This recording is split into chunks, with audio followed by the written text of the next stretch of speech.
ষড়ঋতুর দেশ বাংলাদেশ। ঋতু বৈচিত্র্যের পালা বদলে প্রতিটা ঋতুই আলাদা সৌন্দর্য নিয়ে হাজির হয়। গ্রীষ্মের খরতাপের পর জলবতী মেঘের বাতাস নিয়ে প্রকৃতিতে সজীবতা এবং স্নিগ্ধতা ফিরিয়ে আনে বর্ষাকাল। আষাঢ় শ্রাবণ এই 2 মাস বর্ষাকাল হলেও বাংলাদেশের খাল, বিল, হাওর, বাওর, নদী নালা জলের টইটুম্বুর থাকে কিন্তু আশ্বিন মাস পর্যন্ত। এই সময় জলে ফুটে থাকা শাপলা পদ্ম আপনার চোখে এক প্রশান্তি এনে দেবে। এই লাল শাপলা বিলের নয়নাভিরাম সৌন্দর্য উপভোগ করতে চাইলে আপনি চলে আসতে পারেন গোপালগঞ্জ জেলায়। এই জেলাতে ছোট বড় মিলে 25-30টি লাল শাপলার বিল রয়েছে। তার মাঝে ধারাবাসাইল, ছত্রকান্দা, গোপালপুর, জোয়ারাইল বিল, পাথরকাটা বিল উল্লেখযোগ্য। নৌকা করে ছোট বাচ্চাদের বিলের মাঝখান থেকে শাপলা তোলার দৃশ্য দেখলে আপনার নয়ন জুড়িয়ে যাবে।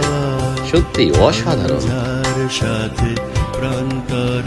লাল শাপলা বিলের সৌন্দর্য তার বিস্তীর্ণ জলরাশি জুড়ে ফুটে থাকা হাজারো লাল শাপলা ফুল, যা প্রকৃতির বুকে এক লাল গালিচা বিছিয়ে রাখে।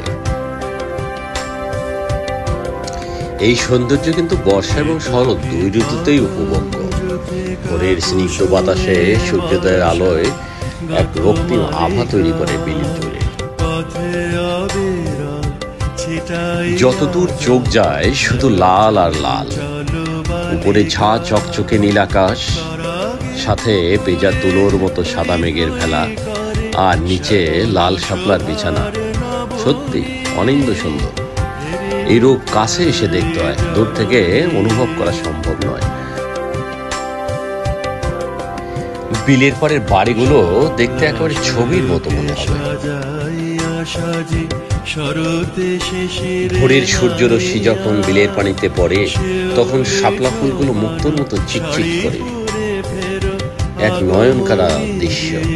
বিলের শান্ত পরিবেশ, সবুজ পাতার আড়ালে ফুটে থাকা লাল শাপলা আর চারপাশে সবুজের সমাহার মিলে এক মনোমুগ্ধকর প্রাকৃতিক পরিবেশ কিন্তু তৈরি হয়।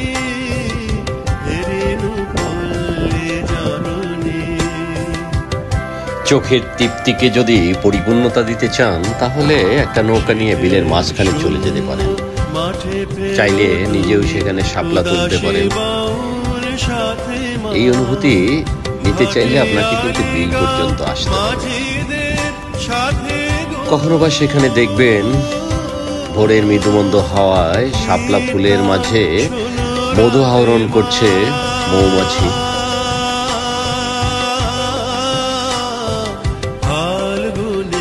কখনো বা দেখবেন লাল শাপলার আড়ালে সবুজ পাতার উপর দিয়ে ছুটে চলছে বিভিন্ন প্রজাতির জলচর পাখি। নেউপিপি, দলপিপি, ডাহুক, বক, পানকড়ির সাথে বিলের পাড়ের বাড়িগুলো থেকে গৃহপালিত হাঁসগুলো দেখবেন জলকেলিতে মত্ত হয়ে আছে। এভাবেই সৌন্দর্য উপভোগ করতে করতে একটা সকাল আপনি কাটিয়ে দিতে পারেন লাল শাপলার বিলে। তবে হ্যাঁ, খেয়াল রাখবেন লাল শাপলা কিন্তু সকালেই ফোটে এবং আপনাকে খুব ভোরে কিন্তু আসতে হবে। ধন্যবাদ, দেখা হবে পরবর্তী ভিডিওতে।